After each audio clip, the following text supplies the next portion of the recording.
بسم الله الرحمن الرحیم د سمارټ لرنینګ کمپیوټر اکاډمي چینل ته ښه راغلاست. نن د ریفرنس ټیب او په ریفرنس ټیب کې موږ تاسو وایو سایټیشن ان بایبوګرافي.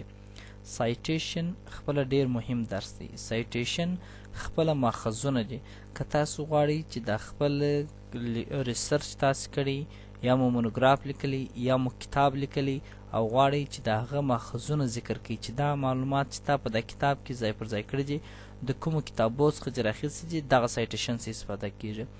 که تاسو پام وکړئ ځینې استادان تاسو ته وایي په مونوګرافو کې چې ماخذ به په دا طریقه راخلي دا رقم هغه د ماخذو هغه اساسي طریقه چې په ټوله دنیا کې سټنډرډ استعمالیږي هغه دغه سایټیشن څخه استفاده کیږي. نو اوس فرض کړه دغه پاراګراف چې ما انتخاب کړ دا فرض کړئ تاسو یو تعریف دی چې دا تعریف موږ ته د یو موضوع څخه اخیستی دی. نو اول دلته راځو اډ نیو سورس. نیو سورس معنا نوی ماخذ ورته وټاکه دا د چی څخه اخیستل سوی دی. نو ته په دې ځای کې راځې اول د ماخذ ډول ذکر کړئ. آیا دا د یو کتاب څخه راخیستل سوی دی؟ دا د کتاب د یو برخ څخه راخیستی دی؟ د چی څخه راخیستل سوی دی؟ مثلا دغه ماخذ چې ما راخیستی دی دا مې د یو کتاب څخه راخیستی دی. هغه کتاب لیکوال څه نومیږي چې تاسو یې راخیستی؟ فرض کړه دغه کتاب لیکوال دی سلطان محمد عایل. دا کتاب لیکوالی کارپوریټ اتر که د ده سره یو بل چا دا کتاب په همکر لیکلی هغه نوم لیکو یا یوازې لیکلی دی. نو ټایټل د کتاب د چی په اړه لیکل سوی دی؟ فرض که دا د اډمنسټریټیو لا په اړه لیکل سوی دی. په کم کال کې دا کتاب لیکل سوی دی؟ دغه کتاب چې دا استاد دا لیکل سوی دی مثلا دا په 2014 کال کې په کم ځای کې کم ښار کې لیکل سوی دی؟ د کندهار په ښار کې. په چا چاپ کړی دی؟ نه لکه موږ تاسو چې مطبعې لیکو لکه ملالۍ مطبعه، رحیمي مطبعه، پښتو علومو اکاډمي دا رقم. مثلا زه ورته لیکم عرفان پبلیشر COMMUNITY پبلیشر کمیونټي یعنی عرفان خپرندوی ټولنه لیکل دي.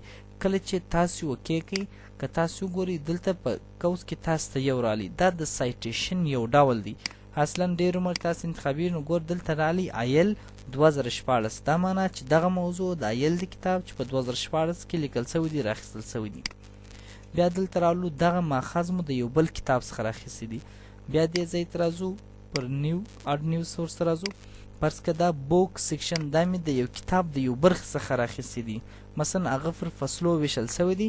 ما ځینې فرض که یو کتاب دی دوو درو لیکوالانو په ګډه سره لیکل دی. مثلا دا کتاب عمومي لیکوال مثلا نومیږي احمد الله. ټایټل د چی په اړه هغه کتاب لیکل سوی دی. هغه کتاب چې لیکل سوی دی مثلا ټایټل دغه فصل چې تا دا موضوع د کتاب د یو برخې څخه اخیستی دغه فصل عنوان تاسو غواړئ چې دا د چی په اړه لیکل سوی دی. مثلا دا د قوانینو په اړه د برخه دی. یا مثلا فرض که زه ورته لیکم اډمنسټریشن لا په اړه دی. سټریټیو لا اداري حقوق په اړه دی. دغه کتاب لیکوال څه نومیږي؟ دا لیکوال یې څه نومیږي د کتاب ده؟ مثلا دا نومیږي احمد الله. په دې ځای کې بوک ټایټل دا کتاب عمومي په کم نامه دی. دا ستا ټول کتاب تاسو درشي. فرض که دا د لا قوانینو په اړه دی. په کم کال کې لیکل سوی دی؟ په 2018 کال کې لیکل سوی دی. 100 صفحې دی دا کتاب ټول. فرض که دا 200 صفحې دی. په کم ښار کې لیکل سوی دی؟ دا د کندهار په ښار کې لیکل سوی دی. دا بیا چا چاپ کړي؟ دا موږ ته او ورته لیکو چې مثلا دا پښتو علومو اکاډمي چاپ کړی دی. کله چې تاسو وکې په دې ځای کې بیا احمد الله 2018 رالی. بیا رالو په دې ځای کې مثلا دغه ماخذ دغه پاراګراف دا بیا د یو بل موضوع څخه اخیستل سوی دی. بیا نیو سورس ته راځو. په دې ځای کې دا ټاکو مثلا دا د جورنال څخه اخیستل سوی دی. جورنال بیا خپله دغه استادان چې کله زموږ مقالې نړیوال شانو ته پورته کوي نړیوال ژورنالو ته په هغه کې دی دا موضوعات پورته کوي. مثلا دا په یو ژورنال کې دغه ژورنال نوم څه دی؟ مثلا فرض کړه دغه موضوع چې پورته شوی ده د سیف الرحمن په نامه سره یو ځوان پورته کړی دی. سیف الرحمن ما خو نو سپیلنګ مې هم کله کله یېرسي سیف الرحمن په نامه سره سیف الرحمن. مثلا د چی په اړه دا موضوع لیکلې ده. دلته هغه موضوع ورته لیکو. مثلا فرض کړه د لیکلې ده مثلا ډیپلوماسي که سپیلنګونه غلط دي بخښه کوئ. د ډیپلوماسۍ په اړه د کتاب لیکل دي. د چې دغه خپل ریسرچ یا دغه موضوع چې لیکل دی په کوم ژورنال کې خپره کړې ده، دغه نړیوال ژورنال نوم دلته ذکر کړي. مثلا فرض که زه د کندهار پوهنتون د یو ژورنال نوم ورکوم نارنج، دا نارنج جورنال of کندهار یونیورسيټي، کندهار پوهنتون د نارنج مجلې ژورنال. ښه دغه کتاب په دغه مجلې کې چې دغه ډیپلوماسي موضوع چاپ سوې ده په کم کال سوې ده؟ مثلا دا په 2019 کال. پیج څو صفحې څخه تر څومره صفحې پورې د مقاله خپره سوې ده، یعنی په دغه ژورنال کې د کومې صفحې څخه بیا تر کومې صفحې پورې د موضوع ده. مثلا د 20 صفحې څخه نیولې بیا تر 24مې صفحې پورې دا موضوع ده. په دغه موضوع څخه ما دغه موضوع راخیستې ده. تاسې اوکې کوئ. په دې ځای کې رحمان 2019 ولیکل سو. بیا مثلا تاسو دا ماخذ بیا د یو فلم څخه، دا ډېر مهم موضوع ده چې تاسو د ویډیو څخه مثلا ماخذ، اوس د ویډیو ماخذ موږ څنګه ذکر کوو؟ دغه اصول په دا ځای کې کېږي. تاسو به پر خپل اصول، مثلا دا د یو ارټیکل څخه اخیستل سوی ده، دا د یو کنفرانس اخیستل سوی ده. یو کنفرانس یو څوک تللی په کنفرانس کې یو چا وینا ورکړې ده، دغه کنفرانس څخه دا راخلم. مثلا په دا کنفرانس مثلا چا دغه کړي پروسیس کړی دي. مثلا په دې ځای کې زه ورته لیکم چې دا بیا د یونس په نامه سره یو نفر کړی دي. ټایټل دغه کنفرانس د چی په اړه عموما، مثلا فرض کړه موږ ورته لیکم ټاپې په اړه. پیج په دغه کنفرانس دغه چې پروسه وي، نه کله چې یو کنفرانس وسي عموما بیا دغه کنفرانسو یو کتاب جوړېږي. لکه مثلا په کندهار کې د 40 کالو تاریخي لاسته راوړنې په نامه سره رشا صاحب چې مخکې بیا په پای کې یو کتاب چاپ سو، د 40 کال کنفرانس ټول موضوعات پکښې کو. نو مثلا دا 100 صفحې فرض کړه مثلا زه ورته لیکم چې دا 200 صفحې دي. مثلا دا چاپ سوی دي په 2015 کال کې 14 کې. مثلا د کنفرانس چې چاپ کړی دی دا چا چاپ کړی دی؟ هغه مثلا فرض کړه دا عرفان چاپ کړی دی، عرفان پبلیشر چاپ کړی دی.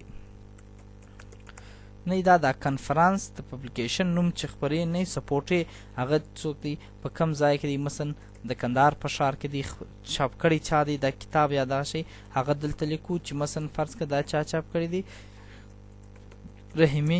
رحیمي دا خو دی دا کتابونه چاپي، خیر رحیمي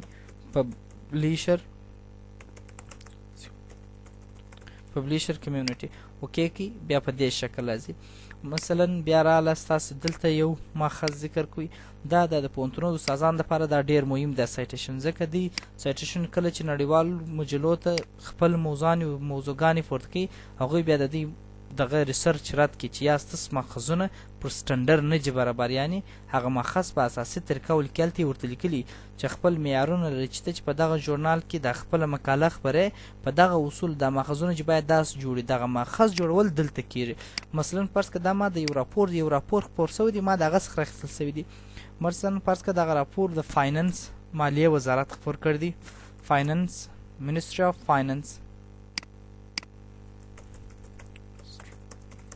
فاینانس خپور کړی دی. مثلا هغه د چیش په اړه فرض کړه د بجټ په اړه دغه کړی دی. په دې ځای کې بجټ سپیلنګ بوم غلطي فکر کوم.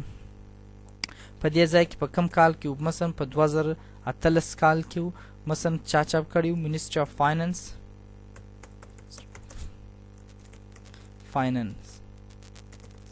په کم ښار کې و؟ د کابل په ښار کې و. اوکې کې بیا دلته تا ته راځي ګوره فاینانس 2018. بیا رالم دغه ماخذ بیا ما د یو ویب سایټ څخه راواخیستی. په دې ځای کې بیا تاسو راځئ اډ نیو سورس ته راځئ. په دې ځای کې بیا تاسو هغه ورته ټاکئ، نه دا ریپورټس و دا د ویب سایټ څخه راخیستل سوی دي. اوس هغه ویب سایټ چې تا راخیستي د هغه لیکوال څه نومیږي؟ مطلب یې دا دی مثلا فرض کړه دا موضوع ما راخیستی دی، د دې لیکوال یا یو کتاب دی. اوس دلته فعلا نشته. مثلا فرض کړئ تاسې چې دغه پورته سوی دی، مثلا دا مایکروسافټ پورته کړي. تاسې مثلا مثال فرض کړئ د پروجیکټ یو نوټ دی، زه راځم سافټویر دی، زه دلته ورته لیکم مایکروسافټ. په دې ځای کې د ویب پیج ادرس لیکو چې هغه ویب پیج څه نومیږي، او بیا وروسته د ویب سایټ ادرس لیکو. ویب پیج داسې دی لکه تاسې مثلا که تاسې وګورئ په دې ځای کې مثلا زه عمومي سافټویر ته داخلیږم، په سافټویر کې بیا مثلا د اپریټینګ سیسټم برخه ته ځم، نو دلته په دغه ویب پیج کې اپریټینګ سیسټم راځي، په ویب سایټ کې دغه د عمومي نوم راځي، نو هغه موږ دلته چی کوو په دې ځای کې ذکر کوو. مثلا زه ورته لیکم چې ویب پیج دی اپریټینګ سیسټم. ویب سایټ څه نومیږي مثلا www مثلا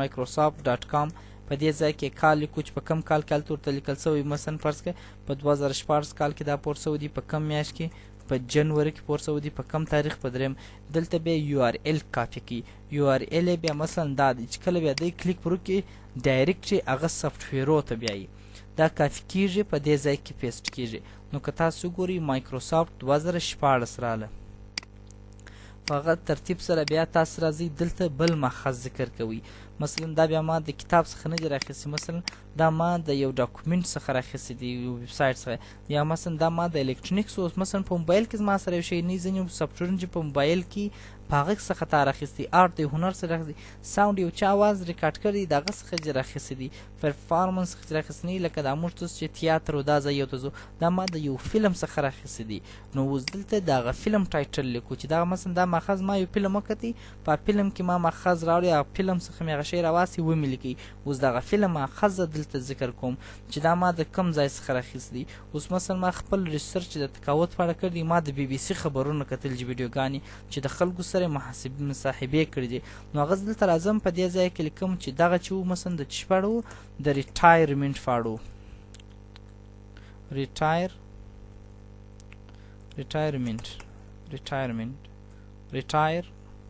of civil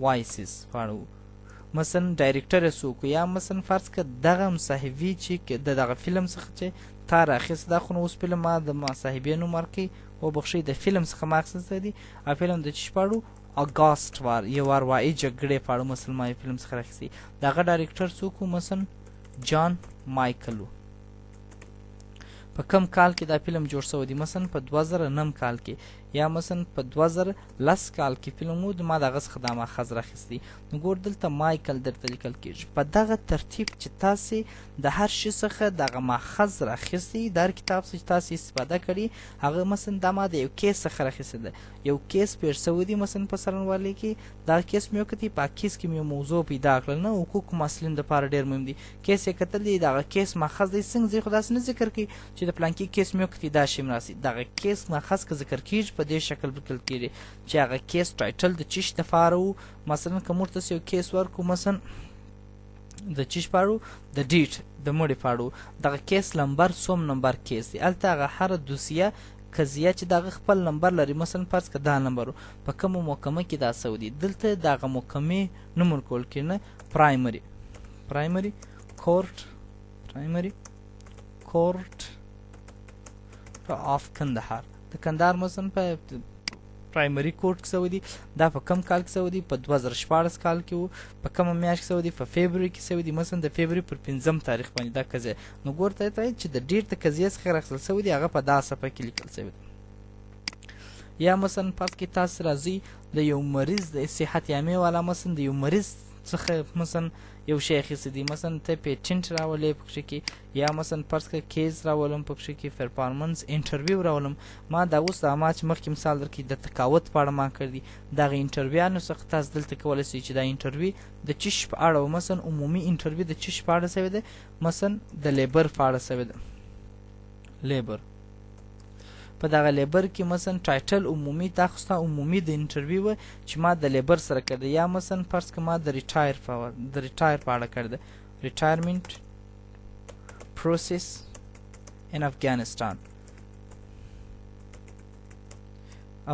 کې مثلا ستا عمومي موضوع چې ته دغه چې تا د انټرویو دغه په اړه وکړه عمومي موضوع چې شته پکښې کې مثلا لیبر دی دا انټرویو چا کړی ده نه دلته هغه نفر نوم لیکل کېږي مثلا فرض که دغه نفر کړی ده په کم کال کې کړی ده په 2018 کال کې په کومه میاشت کې کړی ده مثلا د مارچ په میاشت کې د مارچ د میاشت پر څوم تاریخ دا نفر سره انټرویو کړی ده چې دغه ماخذ یعنې دا ما یو انټرویو وکړلی په انټرویو کې خلکو ما ته دا شی ویلي هغه ما دلته ولیکي د انټرویو ماخذ دلته لیکم چې دا د دغه انټرویو څخه دا اخیستل سوی دی مثلا که زه بیا راسم دوم ځل بیا ما د یو بل فرض که د دغه یل استاد د کتاب څخه بیا استفاده وکړه بیا نو نه غواړي بس فقط هغه یل استاد کتاب نوم شان لیکل سوی کلیک ورکړو هغه نوم بیا راته لیکل کېږي په دغه ترتیب سره ټولو همداسې لیکل کېږي کله چې دا ټول ماخذونه په دې شکل ذکر سول بیا دې ځای ته راځو. اوس نو په پای کې تاسې د کتاب په پای کې ستاسو څخه یو ځل بیا ماخذونه غواړي چې هغه ماخذ نو اوس راته راوړي.